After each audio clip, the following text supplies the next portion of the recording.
نحمده ونستعينه ونستغفره ونعوذ بالله من شرور أنفسنا وسيئات أعمالنا من يهده الله فلا مضل له ومن يضلل فلا هادي له أشهد أن لا إله إلا الله وحده لا شريك له وأشهد أن محمدا عبده ورسوله يا أيها الذين آمنوا اتقوا الله حق تقاته ولا تموتن إلا وأنتم مسلمون يا أيها الناس اتقوا ربكم الذي خلقكم من نفس واحدة وخلق منها زوجها وبث منهما رجالا كثيرا ونساء واتقوا الله الذي تساءلون به والأرحام إن الله كان عليكم رقيبا يا أيها الذين آمنوا اتقوا الله وقولوا قولا سديدا يصلح لكم أعمالكم ويغفر لكم ذنوبكم ومن يطع الله ورسوله فقد فاز فوزا عظيما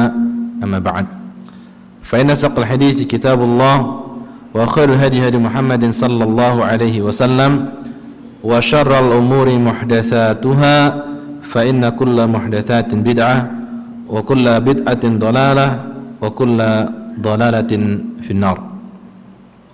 Ma'asyiral muslimin wa talibati rahimani rahimakumullah. Kita lanjutkan pembahasan kita mengenai kitab Qatful Janadani Syarh Muqaddimah Risalah Ibnu Abi Zaid Al-Qairwani oleh Syekh Abdul Muhsin Al-Abbad hafizahullahu taala. Dan kita masih dalam pembicaraan perkataan dari Syekh Ibnu Abi Zaid Al-Qairwani.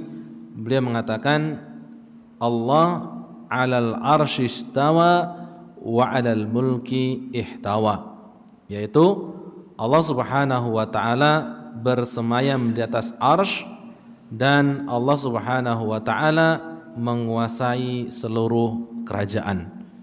Ya, Allah Subhanahu wa taala menguasai seluruh kerajaan. Ya.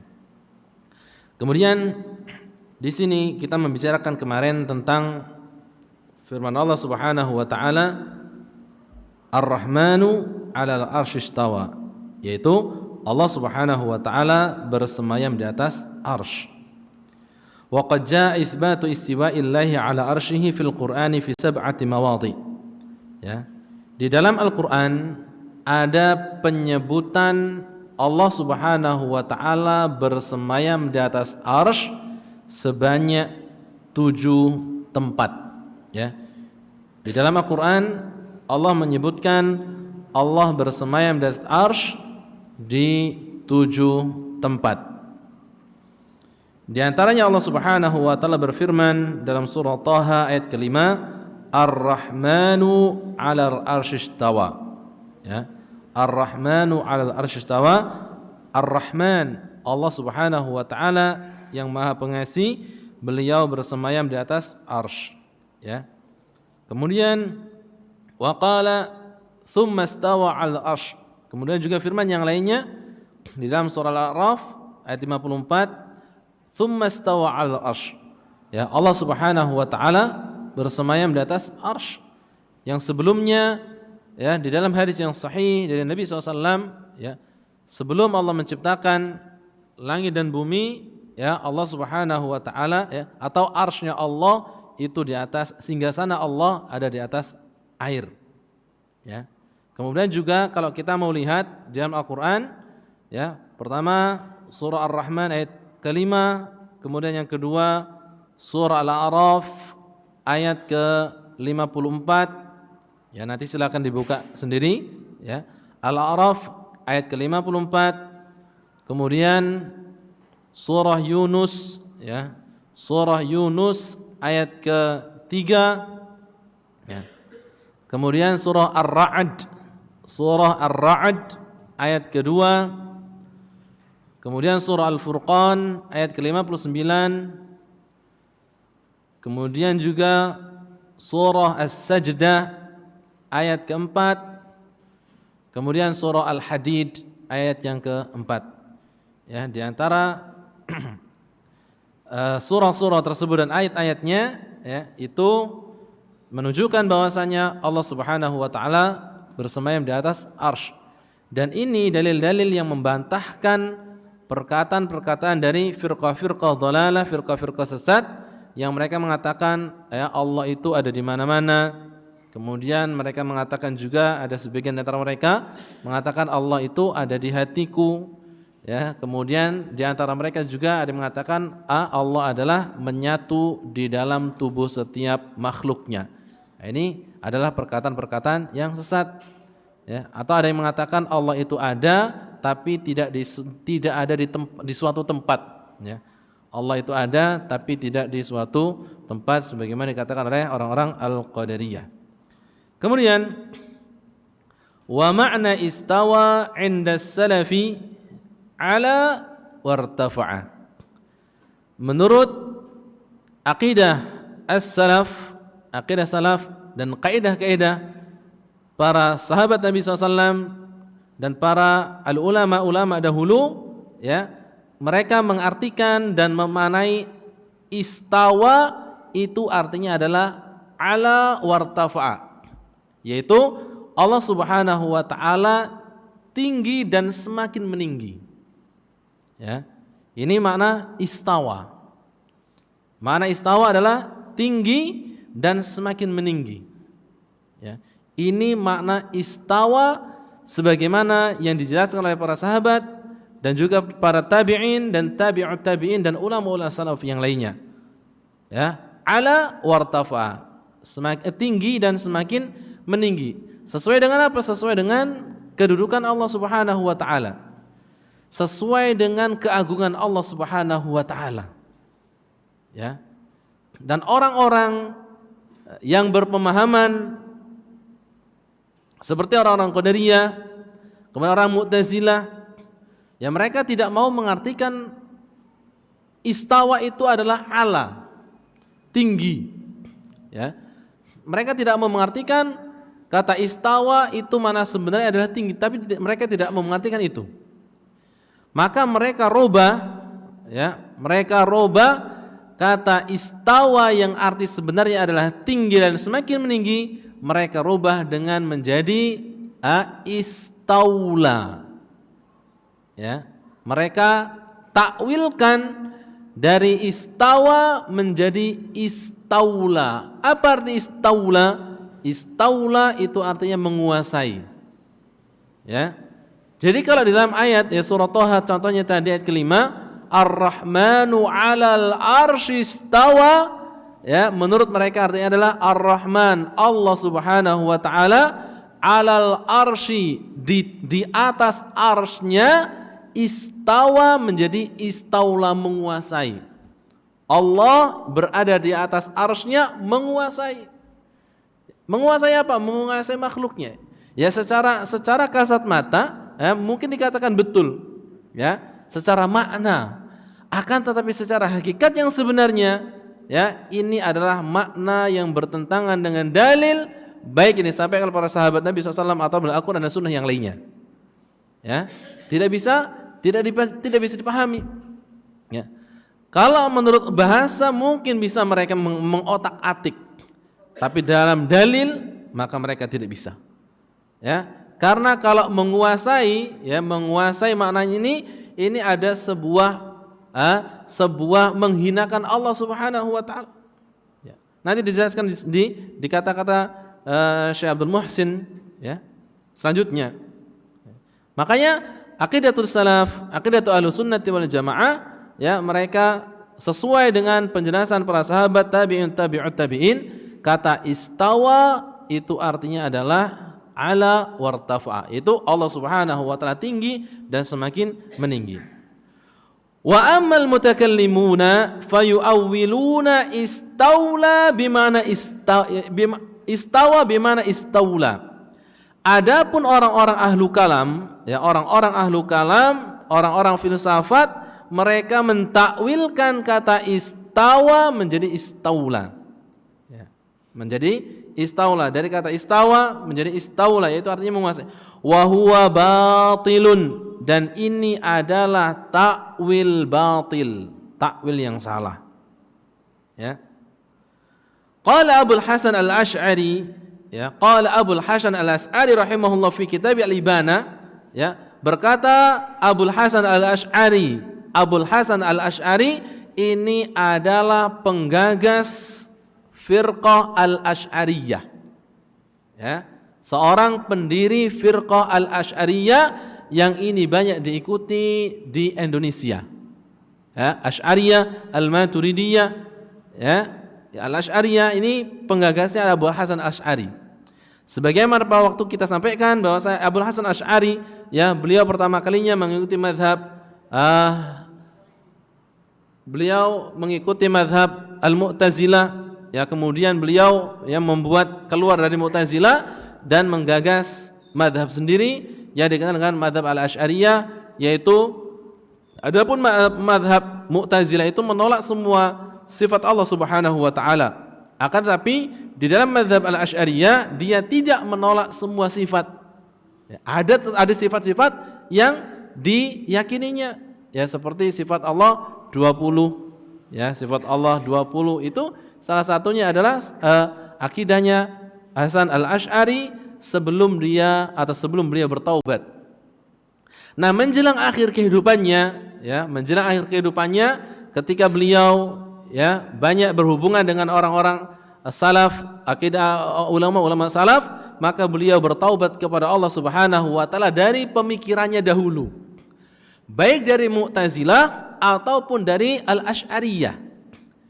Oleh karenanya salah satu bentuk taubatnya kepada Allah Subhanahu wa taala atas akidah yang dulu beliau sampaikan, maka beliau membuat suatu buku yang dinamakan Kitab Al-Ibanah. Kitab Al-Ibanah. Ya. Ini kitab terakhir yang beliau karang, dan kitab ini akidahnya sesuai dengan akidah Ahlussunnah wal Jamaah As-Salafiyah. Dan bertolak belakang dengan pemikirannya yang dulu, baik itu Mu'tazilah atau Asy'ariyah. Nah, ini orang-orang yang bermadzhab Al-Asy'ariyah, yang banyak di Indonesia dan juga negara-negara yang lainnya, mereka tidak mempelajari akidahnya Abul Hasan Al-Asy'ari yang terakhir. Mereka masih mengikuti pendapat beliau yang dulu sebelum bertobat kepada Allah Subhanahu wa taala. Ya, sekiranya mereka membaca kitab ini, ya, sekiranya beliau membaca kitab terakhirnya Abul Hasan Al-Asy'ari, maka mereka akan rujuk kepada akidah salaf. Karena sesuai dengan yang dipahami oleh Abul Hasan Al-Asy'ari, ya, pada dahulu kala beliau berpikir demikian, tapi ternyata ketika datang dalil, ya, maka dia tinggalkan pendapatnya yang dulu dan dia mengikuti dalil. Dan ini seharusnya kaum muslimin, ya. Dan ini seharusnya kaum muslimin. Dia tidak Dia tidak mengikuti pendapat itu saja. Dan dia tidak fanatisme terhadap suatu kelompok. Kalau ada dalil yang sahih yang disampaikan oleh orang lain, baik itu di luar jamaahnya, maka dia teliti. Kalau betul ya diterima, kalau tidak betul ya ditolak sesuai dengan dalil yang ada. Kalau dalilnya lebih sahih daripada dalil yang dia miliki, maka dia harus rujuk kepada dalil yang lebih sahih. Ini dasar Ahlussunnah wal Jamaah dalam menerapkan hukum. Bukan karena ini kelompok saya, ya, betul salah, yang penting kelompok saya melok kelompok saya. Kenapa kok ngotot seperti itu? Ya, karena kelompok saya ini sudah dijamin masuk surga. Ini kan rata-rata kayak gitu. Ya, bahkan kelompok-kelompok di antara kelompok-kelompok sesat, mereka sudah berani mengkapling surga. Insyaallah. Siapa yang kepengen mengkapling surga, ya silakan kamu melok saya. Ada DP-nya 4 juta. Ini sudah dapat satu kapling surga. Wah, enak nian. Kapling surga 4 juta, siapa yang melok gratis, ya. Ini Masya Allah, ya, melabeli dirinya dengan penghuni surga, sehingga banyak menyesatkan manusia. Sudah manusia awam, tidak belajar, ketika mau belajar disesatkan pula. Masya Allah. Inilah golongan minal jinnati wan nas, itu golongan setan-setan jenis manusia. Ya. Oleh karenanya para ulama dahulu sudah menasihatkan kepada kita semuanya, ya, di antara Imam Malik, ya, Abu Hanifah, Imam Malik, Imam Syafi'i, Imam Ahmad bin Hanbal, ya, mereka adalah orang-orang yang tidak mengajarkan fanatisme. Ketika datang dalil kepadamu dan dalil tersebut itu bertentangan dengan pendapatku, maka buanglah jauh-jauh pendapatku dan ikutilah dalil tersebut. Imam Syafi'i, ya, Imam Malik, tidak sah kalian mengikuti pendapatku kalau kamu tidak tahu dalil yang aku ambil. Imam Ahmad, apabila datang dalil yang bertentangan dengan pendapatku, maka lemparkanlah pendapatku ke tembok. Ini orang-orang zaman dahulu, ya. Bukan fanatisme, fanatisme terhadap kelompok, fanatisme terhadap lembaga, fanatisme terhadap ustadz. Fahadha kulluhu dhalun. Ini semua adalah kesesatan. Ya. Tapi fanatik yang hak, fanatik yang dibolehkan kepada siapa? Fanatik kepada dalil Al-Quran dan sunnah Rasulullah sallallahu alaihi wasallam. Apa kata Imam Malik? Imam Malik rahimahullah ta'ala beliau mengatakan, kullu qawlin yu'khadu wa yutraku illa sahibu hadzal qabr. Semua perkataan manusia itu bisa diambil dan bisa ditolak. Ya. Perkataan manusia diambil dan ditolak. Illa sahibu hadzal qabr. Kecuali pendapatnya penghuni kuburan ini. Siapa penghuni kuburan itu? Itulah kuburan Rasulullah sallallahu alaihi wasallam. Kullu qaulin yu'khadhu wa yutrak illa sahibu hadzal qabr. Kecuali ya ucapannya penghuni kuburan ini, yaitu Rasulullah sallallahu alaihi wasallam. Ini nasihat kepada kita semuanya, ya, siapapun yang menyampaikan, ya, maka semuanya harus ditimbang dengan syar'i, dengan dalil. Ya, ada dalilnya kita ambil, tidak ada dalilnya maka kita cari yang ada dalilnya. Tapi ya harus tahu juga, ya, dalilnya jangan asal-asal dalil, ya. Nanti ada dalil cocokologi, ya. Dalil cocokologi. Oh, ini dalil. Oh iya, masya Allah. Akhirnya melok tersesat lagi, ya. Tanya. Makanya belajar. Ya, kita tugasnya adalah belajar supaya kita tidak tersesatkan, ya, apalagi dalam masalah akidah, ya. Kemudian selanjutnya, ya, perkataan Abul Hasan Al-Asy'ari di dalam kitab Al-Ibana halaman 86, beliau mengatakan, wa qad qala qailuna minal mu'tazilati wal jahmiyati wal haruriyah. Ya. Telah berkata seseorang dari golongan Mu'tazilah, kemudian Jahmiyah, ya, Mu'tazilah, Jahmiyah dan Al-Haruriyah. Ya, Al-Haruriyah adalah orang-orang Khawarij. Salah satu firqah Khawarij, ya, namanya Al-Haruriyah. Ya. Mereka mengatakan, inna qaulallahi azza wa jalla, sesungguhnya firman Allah Subhanahu wa taala, Ar-Rahmanu 'alal 'arsy istawa, annahu istaula wa malaka wa qahara. Makna dari firman Allah Subhanahu wa taala Ar-Rahmanu 'alal 'arsy istawa, Ar-Rahman, Allah bersemayam di atas arsy, mereka mentakwilkan menjadi istaula, yaitu menguasai, wa malaka, yaitu memiliki, merajai, wa qahara, ya, menguasai, ya, menguasai, memiliki, ya. Ini makna istawa menurut mereka.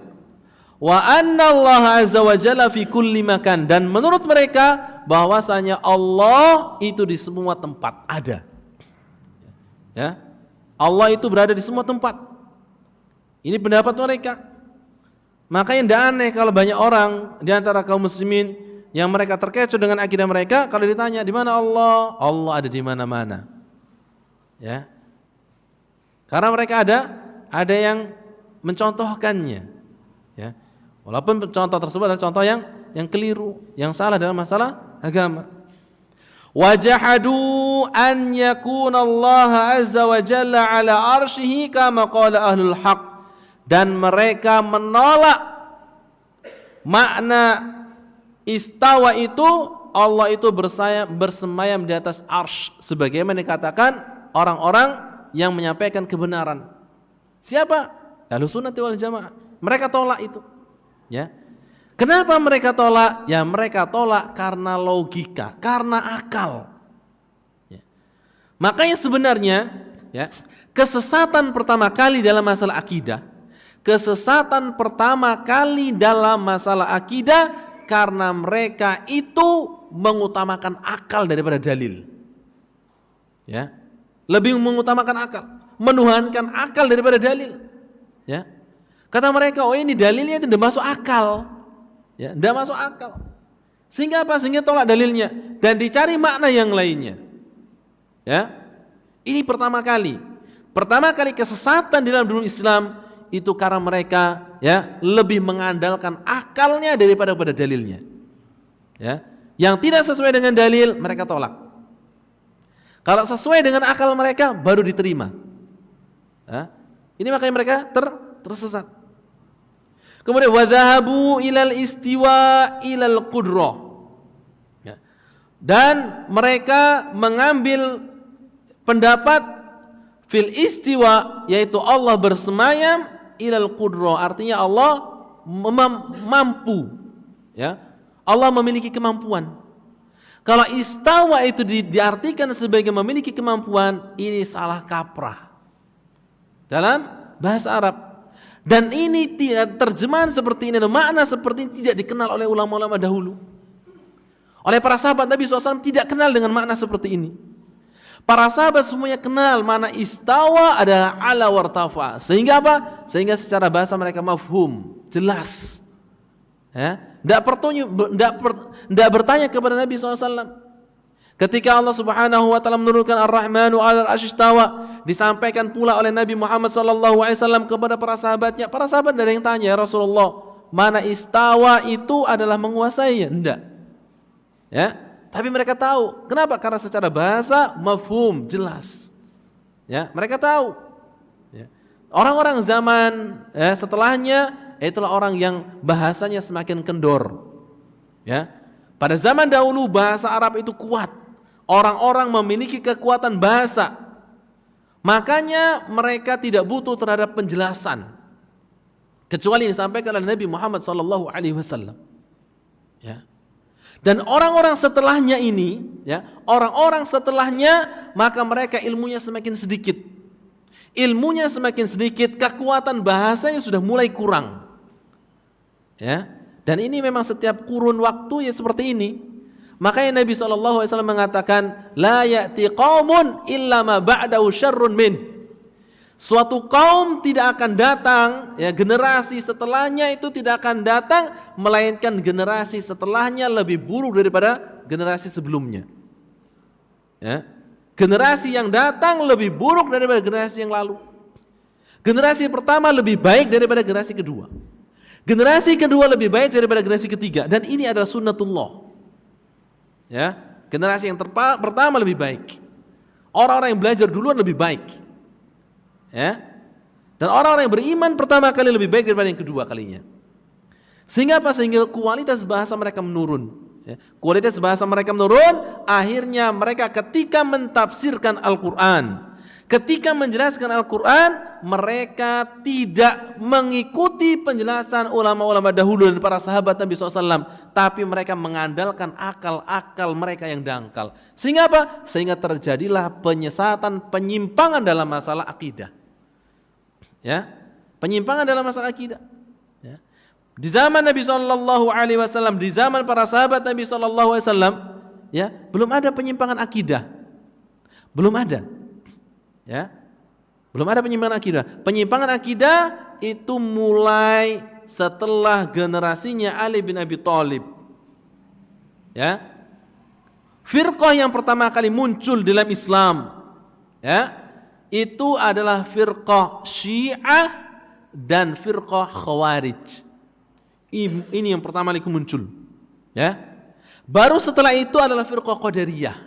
Ini muncul. Ya.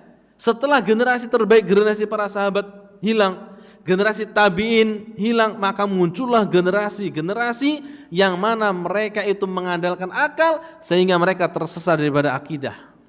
Dalam masalah akidah, Qadariyah muncul, ya, kemudian Mu'tazilah muncul setelahnya. Ya, ini penjelasan singkat, ya. Makanya beliau Abul Hasan Asy'ari beliau mengatakan wajahadu an yakuna Allah azza wa jalla ala arsyihi kama qala alul haq. Mereka menolak makna daripada istawa adalah istawa ala wartafa, tapi mereka mengartikan istaula, ya, sebagaimana dijelaskan oleh ahlul haq. Wa dhahabu fil istiwa ilal qudrah, dan mereka berpendapat istawa, ya, itu memiliki arti memiliki kekuatan. Walau kana hadza kama dzakaruhu kana la farqa bainal arsy wal ard as-sabi'ah.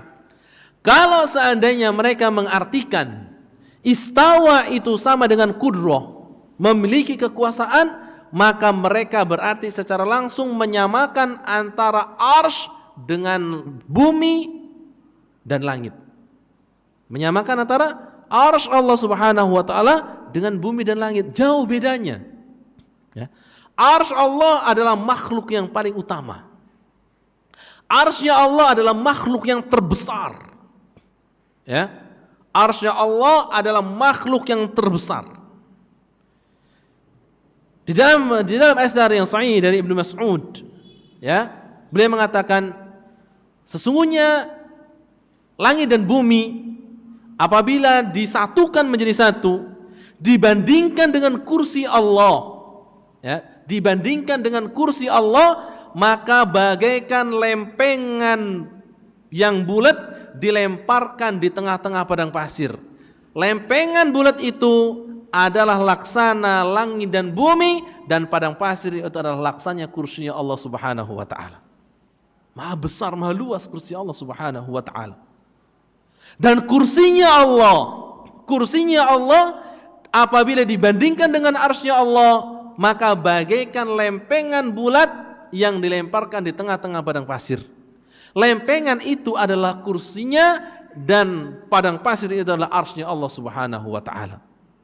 Dan ada sebagian ulama yang mereka berpendapat bahwasanya arsy-Nya Allah adalah tempat pijakan kaki Allah Subhanahu wa taala. Ini pendapat. Ya. Ini pendapat salah seorang as-sahabah Nabi sallallahu alaihi wasallam. Ya, walaupun ini ada perbedaan di antara para ulama. Yang benar adalah arsy-Nya Allah adalah tempat bersemayam Allah Subhanahu wa taala. Tempat apa untuk bersemayam? Apakah semayam untuk kaki ataupun yang lainnya? Wallahu taala a'lam. Tapi ini kita bandingkan antara langit dan bumi, antara kursi Allah dan antara arsy-Nya Allah Subhanahu wa taala. Ini arsy-Nya Allah adalah makhluk yang terbesar. Kalau seandainya Allah kata istawa itu diartikan dengan kata qudrah, ya, Allah memiliki kekuatan, Allah maha mampu, maka berarti tidak ada bedanya antara arsy Allah dengan langit dan bumi. Padahal jauh beda. Ya. Kemudian فالله سبحانه وتعالى قادر عليها وعلى الحشوش وعلى كل ما في العالم.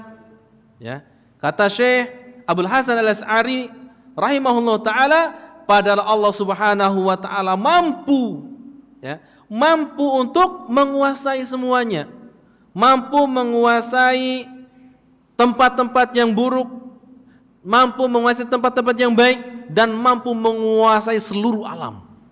Karena semuanya itu di bawah kekuasaan Allah Subhanahu wa taala. Falau kana Allahu mustawiyan 'alal arsy bimana istila'i wa huwa 'azza wa jalla mustawiyan 'alal asya'i kulliha. Sekiranya istawa itu diartikan Allah menguasai, maka ya memang sudah benar Allah menguasai semuanya. Tapi beda antara istawa dengan istaula. Ya. Berbeda. Istawa adalah semakin tinggi dan semakin meninggi, sedangkan istaula adalah menguasai. Maka tidak bisa dibedakan antara satu dengan yang lainnya. Lakana mustawin arsy wa ala ardi ala samai wa ala wuhushi wal aqdar. Kalau seandainya, ya, Istawa itu diartikan menguasai semua tempat. Ya, Allah berarti menguasai semua tempat yang ada. Ya, berarti Allah Subhanahu wa Ta'ala berada di semua tempat. Ini konsekuensi mereka. Allah menguasai semua tempat dan Allah ada di semua tempat. Tempat-tempat yang baik ada, tempat-tempat yang kotor Allah ada. Ini konsekuensi. Maka ada seorang yang mengatakan Allah itu ada di semua tempat. Ya, kita kejar dengan pertanyaan, berarti Allah pun ada di tempat-tempat kotor. Naudzubillah. Ya. Ini adalah suatu penghinaan kepada Allah Subhanahu wa Ta'ala. Li'annahu qadirun 'alal asya'i mustawin 'alaiha. Allah Subhanahu wa Ta'ala Maha mampu, ya, berada di semua tempat, mustawin 'alaiha, ya, berada di tempat-tempat tersebut. Wa idza kana qadiran 'ala syai'i kulliha wa lam yajuz inda ahadin minal muslimin an yaqul innallaha azza wa jalla mustawin 'alal khushush wal akhliyah. Ya, kalau seandainya Allah itu memang maha mampu di semua tempat, menguasai semua tempat, maka tidak sepatutnya bagi kaum muslimin mengatakan Allah itu bersemayam di tempat-tempat yang kotor. Ya. Kalau seandainya ya semuanya ada Allah, berarti ada Allah semuanya. Di tempat yang kotor ada Allah Subhanahu wa Ta'ala. Dan ini penghinaan kepada Allah Subhanahu wa Ta'ala. Lam yajuz an yakuna al-istiwa wal arsh al-istila'i alladhi huwa 'amun fil asya'i kulliha. Oleh karenanya istawa Allah, bersemayamnya Allah Subhanahu wa Ta'ala di atas arsh tidak bisa digunakan untuk kalimat-kalimat selain arsh. Allah bersemayam di suatu tempat, ya. Allah bersemayam di masjid, Allah bersemayam di pekarangan, Allah bersemayam di lapangan, tidak boleh. Ya, kata-kata istawa ini khusus untuk Allah Subhanahu wa Ta'ala. Allah bersemayam di atas arsy-Nya. Sesuai dengan keagungan Allah Subhanahu wa Ta'ala. Kemudian wa wajaba an yakuna ma'nahu istiwa'u yakhtassul arsh dunal asya'i kulliha. Oleh karenanya kata istawa secara syar'i ini tidak boleh digunakan kecuali untuk Allah Subhanahu wa Ta'ala bersemayam di atas arsy. Ya. Ini adalah satu kata yang hanya patut digunakan untuk Allah Subhanahu wa Ta'ala. Adapun untuk makhluknya maka tidak boleh menggunakan kata istawa. Ya, secara bahasa Arab. Tidak boleh menggunakan kata istawa, tapi boleh menggunakan kata-kata yang lainnya selain istawa. Karena kata istawa ini ya sebuah kata yang Allah gunakan untuk mensifati dirinya sendiri. Dan ketika mensifati makhluknya, maka Allah tidak menggunakan kata istawa. Ya. Secara contoh, salah satu contohnya dalam bahasa Indonesia, ya, salah satu contoh dalam bahasa Indonesia, ya, cipta, menciptakan, ya. Apa bedanya antara menciptakan dengan menciptakan dengan membuat? Ya, kalau menciptakan adalah mengadakan dari sesuatu yang tidak ada menjadi ada. Tidak ada bahan dasarnya menjadi ada. Oleh karenanya, ya, kata ciptaan ini seharusnya hanya untuk Allah Subhanahu wa Ta'ala. Ya. Adapun untuk manusia, ya, mereka tidak bisa menciptakan. Yang ada adalah merangkai dan membuat. Merangkai dan membuat ini adalah suatu kata yang merancang sesuatu tapi sudah ada bahan dasarnya. Ya, ada bahan dasarnya. Dan memang manusia tidak bisa mengadakan sesuatu yang tidak ada asalnya kemudian menjadi ada, ini tidak bisa. Ya, tapi yang adalah membuat, merancang. Ya, manusia merancang ini kemudian menjadi sesuatu temuan yang baru. Ya, membuat hal ini kemudian menjadi sesuatu yang baru yang belum ditemukan oleh orang-orang sebelumnya. Ini namanya bukan menciptakan, tapi adalah membuat ataupun merancang. Ini secara bahasa, secara syar'i ini adalah salah kaprah. Ketika ada orang mengatakan ciptaan siapa? Ya, ciptaan si fulan bin fulan. Ya, ini tidak benar. Ya, ini kan ciptaannya dia. Ini bukan ciptaan. tapi yang merangkai ataupun yang mengadakan.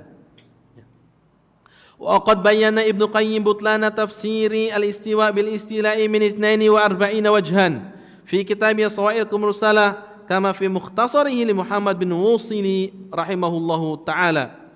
Ibnu Qayyim al-Jauziyah ya telah menjelaskan tentang sesatnya tafsir istawa menjadi istaula. Ya, telah menjelaskan sesatnya atau salahnya tafsir istawa menjadi istaula dipandang secara dipandang melalui 41 sisi. Ya. Dipandang melalui 42 sisi, ini salah kaprah dan ini adalah sesuatu yang keliru. Ya. Di dalam kitabnya As-Shawaiqul Mursalah, ya, silakan yang mau, ya, yang punya buku tersebut As-Shawaiqul Mursalah punya Ibnu Qayyim al-Jauziyah, ya, ini beliau menjelaskan secara panjang lebar, ya, 42 kesalahan orang yang mengartikan istawa menjadi istaula. Walamma qala Ibnu Abi Zaid rahimahullahu taala al-arsy istawa qala aqabahu wa 'alal mulki ihtawa. Ketika Ibnu Abi Zaid al-Qayrawani mengatakan di dalam ucapannya yang pertama adalah al-arsy istawa, Allah Subhanahu wa taala bersemayam di atas arsy. Kemudian ditutup dengan wa 'alal mulki ihtawa, dan Allah menguasai semua kerajaan. Wa ka'annahu yushiru bidzalika ila ibtali qaulil mutakallimin. Seakan-akan ini menjadi isyarat yang mengisyaratkan bahwa sesatnya pendapat orang-orang ahlu kalam. Ya, menyalahkan pendapatnya orang-orang ahlu kalam, ahlu filsafat, yang mereka mengatakan istawa bimana istaula, ya, yang mereka berpendapat istawa itu memiliki arti istaula, yaitu menguasai. Li'anna Allah azza wa jalla maliku kulli syai'in al-arsyu wa ghairul arsy. Karena Allah Subhanahu wa taala itu maha memiliki segala sesuatu, maha merajai segala sesuatu, baik itu arsy dan baik itu selain arsy. Wallahu wahdahul khaliq, dan Allah Subhanahu wa taala yang menciptakan itu semuanya. Walladzi wa man siwahu makhluk, dan selain Allah Subhanahu wa taala adalah makhluk. Allah yang menciptakan. Allah yang menciptakan, jadi yang diciptakan adalah makhluk. Ya. Allah sang pencipta. Berarti yang diciptakan semua adalah makhluk. Walladzi tafarrada bil khalqi wal ijadi wal mutafarridu bil mulk.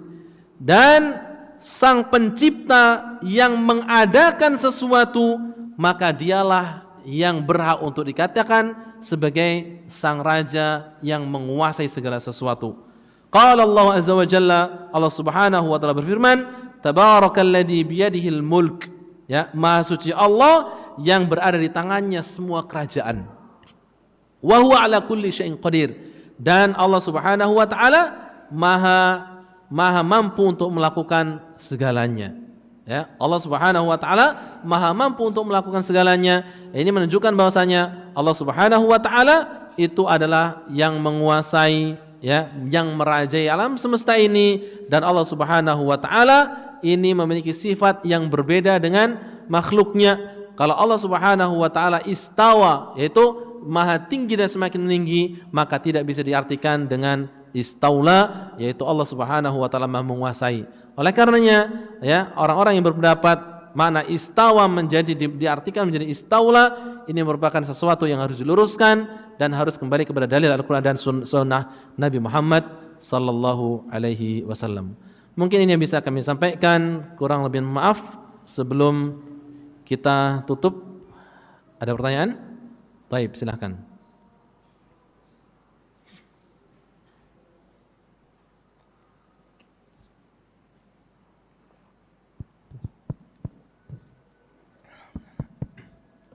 Assalamualaikum.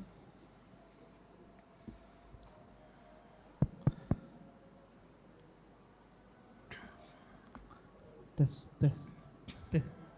Ya, sudah ada suaranya. Fadhal. Ustaz, ini ada pertanyaan. Bagaimana cara menjelaskan dengan orang yang masih awam bahwa pemahaman yang paling benar adalah pemahaman ahlu sunnah wal jamaah. Sedangkan firqah sebelah juga mengatakan mereka juga berpemahaman ahlu sunnah wal jamaah, atau yang sering mereka singkat aswaja. Sedangkan yang kita ketahui bahwa pemahaman mereka itu tidak sesuai dengan pemahaman ahlu sunnah wal jamaah yang sebenarnya. Baik, bagaimana cara memahamkan orang tentang kesalahan dalam berakidah dan juga perkataan mereka, ya, kita juga sama-sama ahlu sunnah wal jamaah, bahkan kita disingkat dengan aswaja. Maka kalau antum bisa menjelaskan, ya silakan jelaskan. Kalau antum tidak bisa menjelaskan, ya ajaklah ke masjid, ajak duduk di majelis ilmu, ya supaya disampaikan. Ya kalau seandainya mereka ini ada sesuatu yang mengganjal, maka ditanyakan kepada ustadznya, ya. Atau kalau enggak, ya dikasih pinjam buku, ya dikasih pinjam buku supaya dia membaca. Ya, kalau kita tidak mampu menjelaskan, kalau kita bisa menjelaskan maka jelaskan secara detail, ya, karena di antara mereka adalah orang-orang yang belum paham, ya, karena mereka itu biasa dicekoki, ya, didoktrin dengan doktrin-doktrin yang mana mereka tidak bisa menjawab. Padahal, ya, secara logika pun mereka bisa dibantah, ya. Kalau orang yang memiliki akal yang sehat, maka mereka itu bisa, ya, bisa dibantah dengan logika saja. Sebagaimana seorang ahlu kalam, ya, seorang yang ahlu kalam yang mengatakan bahwasanya Allah itu ada di mana-mana. Allah ada di mana-mana. Kemudian seorang muridnya sendiri, ya, muridnya sendiri, dia itu merasa resah dengan pendapatnya gurunya. Ya. Dia merasa resah dengan pendapatnya gurunya yang mengatakan Allah itu ada di mana-mana. Maka dia keresahan di dalam hatinya ditanyakan kepada gurunya, "Wahai guru, Anda berpendapat bahwasanya Allah itu ada di mana-mana. Tapi kenapa saya dalam beribadah hati saya itu selalu terpaut dengan sesuatu yang di atas? Hati saya ketika berdoa selalu berpaut dengan kondisi di atas, zat yang di atas, bukan sesuatu yang ada di mana-mana." Maka gurunya tadi mengatakan, "Hayyarani hamadani," sambil megang kepalanya, "Hayyarani hamadani." Hamadani ini bikin aku bingung. Kenapa bingung? Karena pemahaman dia, keyakinan dia, akidahnya dia dibantahkan sendiri oleh muridnya yang masih memiliki akidah yang fitrah. Akidah fitrah itu bisa mengalahkan awamnya orang yang salah dalam masalah akidah yang orang awam, akidah yang masih fitrah bisa mengalahkan orang yang alimnya orang-orang yang filsafat. Alim mereka bisa dibantah dengan apa? Dengan fitrah. Karena fitrah itu sesuai dengan agama. Fitrah itu sesuai dengan dalil. Ya, makanya orang mengatakan macam-macam lah. Ya, Allah itu seperti ini, Allah seperti ini. Secara fitrah manusia maka ini tidak bisa diterima. Ya, ini makanya ada seorang syekh mengatakan bahwasanya kalau kita mau membedakan antara Islam, ya, antara akidah Islam yang fitrah dengan orang-orang yang sudah rusak fitrahnya, ya, orang-orang yang pentolannya orang-orang firqah sesat dibandingkan dengan fitrahnya anak kecil. Anak kecil yang belum terkontaminasi dengan akidah-akidah sesat. Ya, kita tanyakan kepada mereka, orang-orang ahlu filsafat, ahlu kalam ataupun orang-orang Mu'tazilah, ditanya, "Di mana Allah?" Mereka akan menjawab, "Allah ada di mana-mana." Tapi anak kecil yang dia masih punya fitrah, yang belum terkontaminasi dengan firqah-firqah sesat, ketika ditanya, "Aina Allah?" Di mana Allah? Dia tidak bisa jawab, tapi dia akan mengadahkan wajahnya ke atas. Karena secara fitrah, ya, makhluk itu mengetahui siapa penciptanya. Walaupun dia tidak tahu mengucapkan, maka dia tahu arahannya ada di atas. Ya, ini yang bisa kita sampaikan kepada mereka orang-orang yang salah dalam masalah akidah. Ya, silakan dibawa ke kajian ataupun dijawab secara fitrah, ya, apabila kita mampu untuk menjelaskannya. Cukup ini yang bisa kami sampaikan, kurang lebih maaf. Aqulu qouli hadza subhanakallah bihamdika asyhadu an la ilaha illa anta astaghfiruka wa atubu ilaik. Assalamualaikum warahmatullahi wabarakatuh.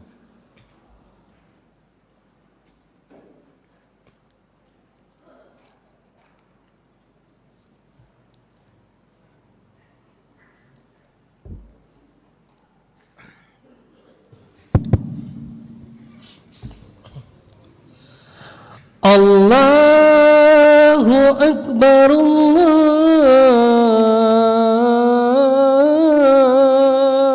Allahu Akbar, Allah